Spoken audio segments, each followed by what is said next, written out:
Hello people, I am Sky Demolisher and welcome to the first episode of our Let's Play of Rise of Insanity.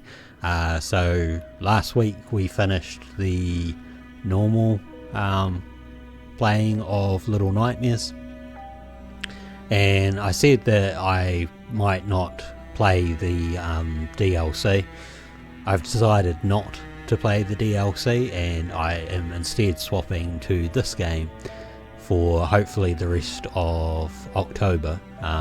Might be a little past October, but I sort of figured like Little Nightmares started October, so we had sort of like a spooky themed game right at the beginning, and I might as well continue it with another one. Now it's been a long time since I played Rise of Insanity, but from what I remember, you're playing as like a psychologist or a psychiatrist or something, and you're trying to help a person through like their problems, and at the same time sort of like solve I think it's like solve a murder, much like I think it's Alan Wake. It's one of those games that the first time you play it is probably like the best playthrough, and that's because as you progress through it you're learning stuff, so when you go to play it again you already know what the ending is like and all of that. So if this is a game that you think you would like to play, I would suggest you go in and play it yourself, and if this is a game that you're not planning to play yourself, then feel free to keep watching. It does have like flashing lights every once in a while and stuff, and I think unlike the other games I should be able to stay quiet during the cutscenes and stuff, so my speaking shouldn't come in over the top. But yeah, I don't know how long it will be. From what I remember, the game only took me like an hour and a half or 2 hours to play or something. And it does have a glitch in it, so I've got like all the achievements in this game bar one, and that is for like picking up all the files and stuff in the game. I did replay it to get that missing one. The achievement was still glitched, so it didn't pick it up, so there might be an achievement that pops up in this at some point, but I don't think so. So, without further ado, we'll get into it.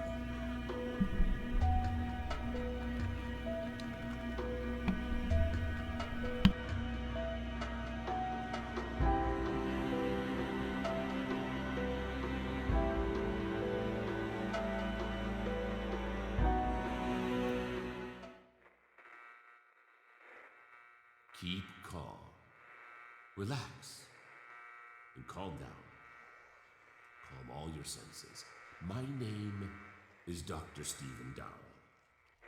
You are here because your disorders started to get out of control. You ceased to behave normally, and disturbing thoughts took control over you. You will undergo my original therapy. I will show you the film I created, and at the end you will tell me what feelings you have while watching it, and if you saw anything worrying.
Right. So that was a fairly disturbing film. It's pretty much like a sort of, I wouldn't say point and click game, but yeah, like a point and click game. You sort of look in drawers and read things and come across files and stuff. Whoops, wrong one. The patient's data. Edward, 41 years old, day September 1st. I know Edward as far back as I remember. He worked as a gardener in our neighborhood. From the preliminary interview, I got to know that he suffers from a dream disorder. He has constant nightmares and can't sleep well as a memory disorder. Sometimes he doesn't remember what happened a couple of days or hours ago. I have some suspicions connected with his case, but it's too early for the detailed diagnosis.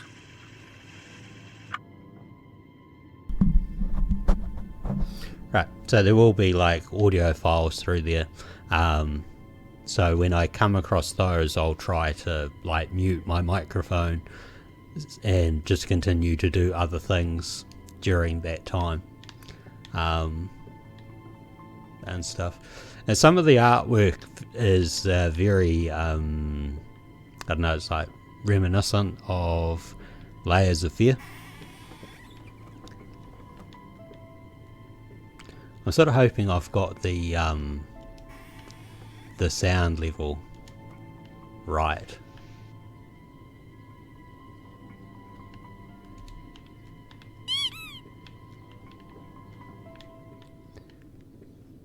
I tried my best to work out the sound levels early, and that so like the speaking microphone is a bit higher than other things. So a little bit before that sort of gave you the like the idea of who we are trying to help.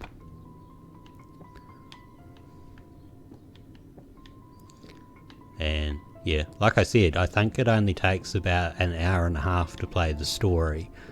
But if you're going through and trying to like pick up all the files and all that sort of stuff, it takes a bit longer. I don't really know if I need to read this sort of stuff or if you guys just want to read it yourself. But yeah, it just says Dr. Dow launches his new experimental treatment method, which is obviously what he just talked about in this his thing. The dictaphone. You don't really hear much about dictaphones anymore. You see what I mean about the artwork? And it's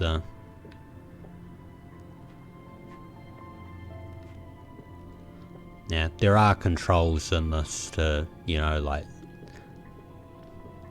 I don't think the word is run. I think it's just like speed walking. So that's like normal walking and speed walking. There's really not a hell of a lot of difference. The family's tragedy. A mother and child were murdered, and the violator was... Yeah. And you'll get little like radio snippets and stuff like that. No.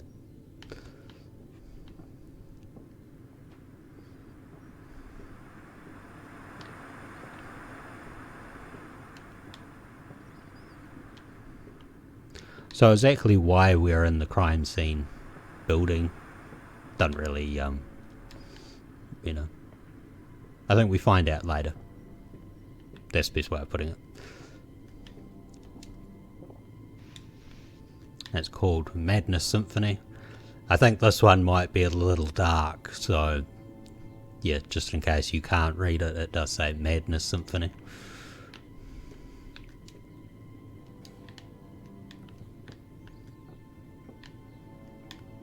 I like the lampshade. Right. Oh no. Yeah, no.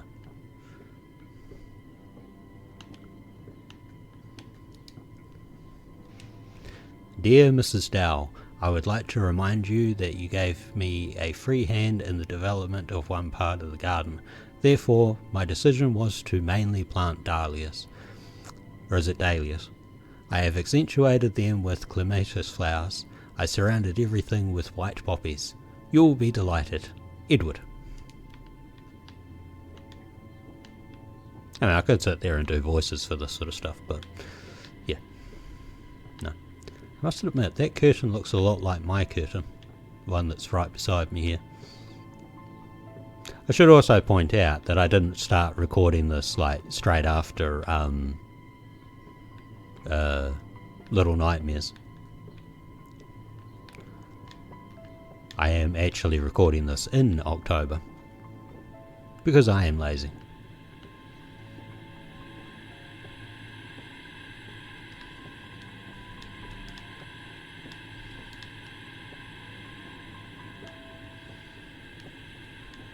But I'm also hoping that I got the sound level right so that like you can hear the voices and stuff. Honey, please turn off the TV. It's gonna be stormy. But not so much the music. Unfortunately, this game only has like the singular sound setting. So trying to balance that out correctly is a bit difficult. So this is, I think this is our son's report card. So he's got a B in English, an A in Mathematics, A in Science, B in PE, and A in Ethics. It's kind of funny because like when I went to school, I don't believe we actually had a thing called ethics.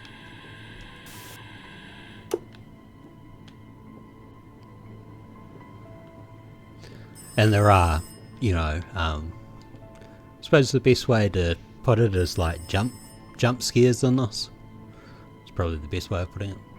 Sweetheart, remember that you are on duty today. So that means we're working today. Not that we're looking after our child or anything. You know, like a lazy male parent.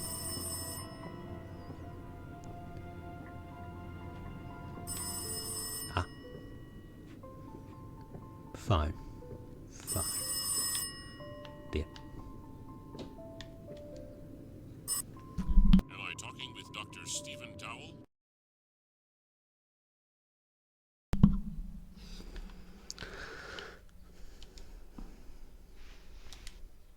It is nothing certain. Please come to the morgue for identification purposes.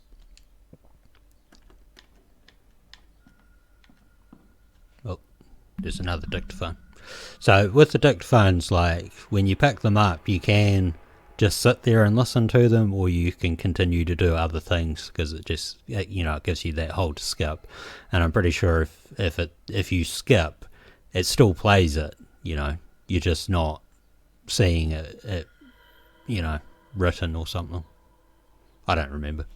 I'm pretty sure we still saw the words before, so we'll just do that.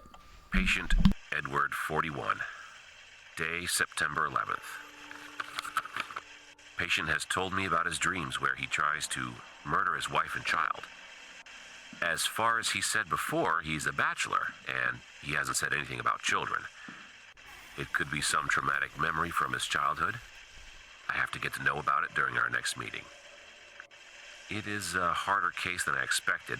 Some symptoms indicate that the patient can possess multiple personality. But these are only suspicions. I have to ask my friend, Abraham. So, you get like the background of the dude that you're trying to help through, you know, those audio files and stuff. Now this is probably quite a long one, which is why I skipped back off it. But it says, Dear Abraham, I apologize for not having written so long. I was occupied with family and work matters and did not have enough time. I trust that you are okay. How is your wife, Berta? I currently have a case of a certain patient, Edward, smeared, so we don't hear his last name. He is 41 years old. He is reporting problems with sleeping and memory. It says I noticed he seemed, but it should be he seems to have certain minor tics. There are times when he suddenly and strangely moves the small finger on his left hand. He told me about a nightmare that has been haunting him for some time. It is the only dream that he is able to remember. He told me he had attempted to kill his wife and child in that dream. However, he was not able to do it.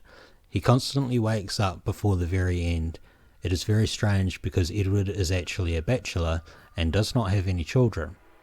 What do you think of this? My assumption is that these are the beginnings of schizophrenia or a multiple personality disorder. However, you are the one who has more experience in psychopathology. Best regards, Stephen Dow. So, yeah. If I didn't say it before and you haven't figured it out, we are Stephen Dow. Do I need a key? Oh, that's not a key, that's a magnifying glass. Can't open that one either.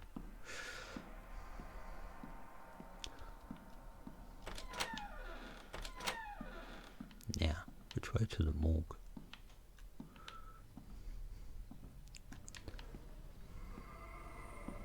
I'll just pause it for a second here. I'm pretty sure I got the graphics at like the ultimate, and yeah, in brightness. So unfortunately, like, this is as well lit as it's gonna be, which, like, on my computer screen, you know, like looking at it from the Elgato thing, it doesn't seem too bad. Eye chart, lots of medical stuff.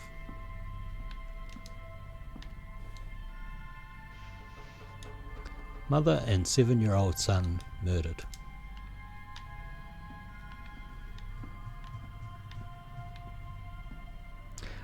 Pretty sure we backtrack through here too, eventually.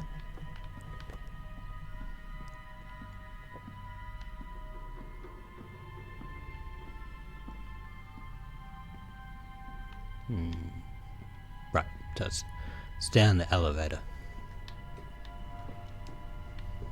to block B.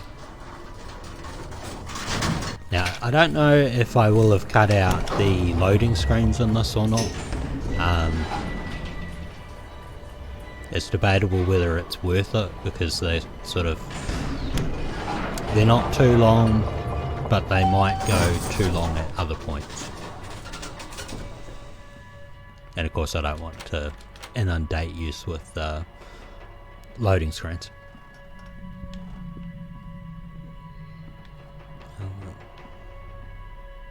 I have to say, had I played this, you know, like Let's Play before I played The Evil Within, I wouldn't be making connections to like The Evil Within. They're not actually connected. All I'm saying is that, you know, similar kind of environments. So I'm sure you can read it, but I'll read it anyway. A key to her heart is located where your journey began. So the door is locked. Let's see. And there are like ink blot prints around.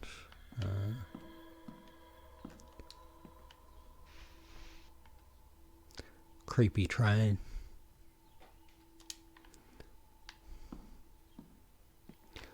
So, trying to remember where the key was. I can't remember if I had to go back up to get it or not.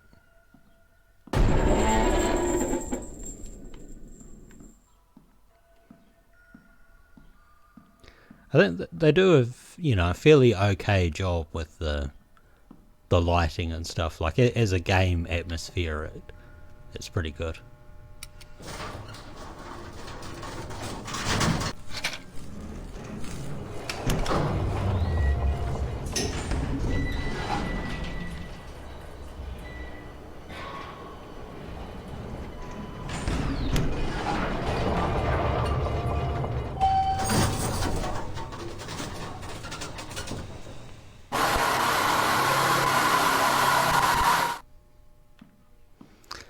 So that's the first of our sort of jumpy scare parts. Now obviously a door just opened.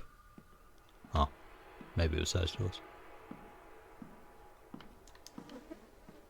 Or maybe a door closed. I can't remember.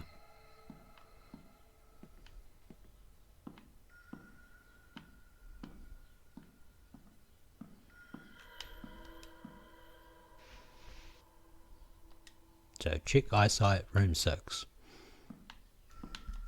And this is just the same letter from before. So there is a bit of backwards and forwards, you know.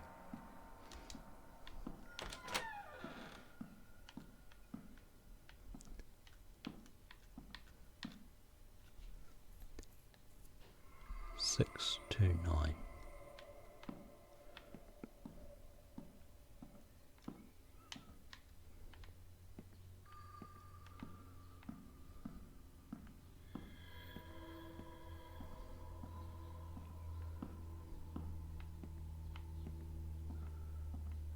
I'm pretty sure the padlock is not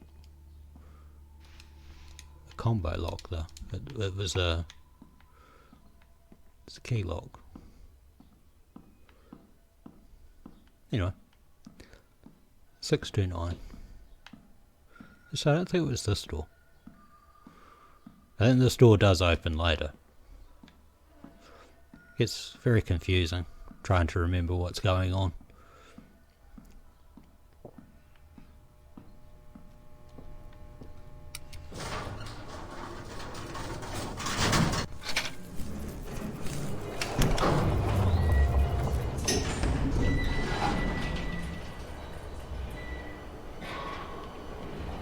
And I also can't remember how the saves worked on this.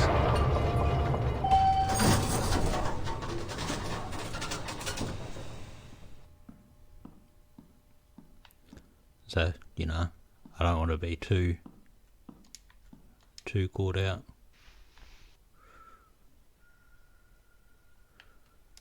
Trust me, at this point I don't actually remember why we see all the toys and stuff. Been a long time. Can't go through that door, can't go through that one.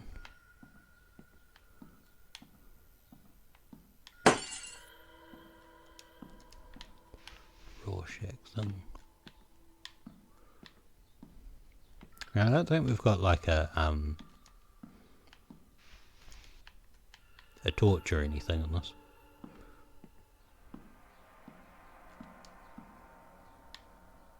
Oh. It was a combination lock. And I've just stuffed that up. Should be going in the other direction.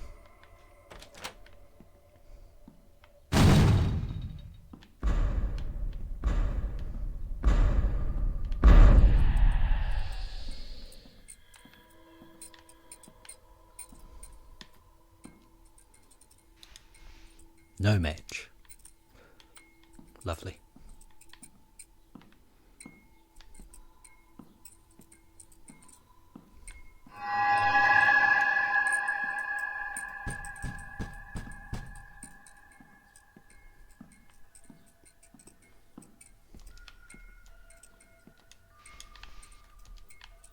Oh, it's dental records. That's why. Yeah, there's somebody knocking on the door. Yes.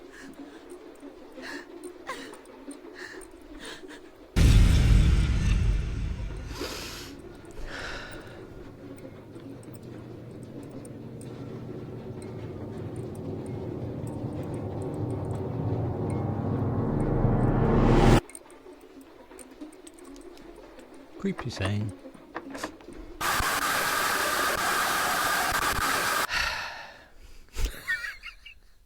I forgot about that. Oh. Right. Okay. I think that is a good spot to finish this week. I see my timer is just over 25 minutes, so I think I'll have a look at cutting out some of the loading screens and stuff. So this first episode long, and then we'll try to get back into our sort of 15-minute range. So I hope you've enjoyed this, and until next time, take care of yourselves. Bye.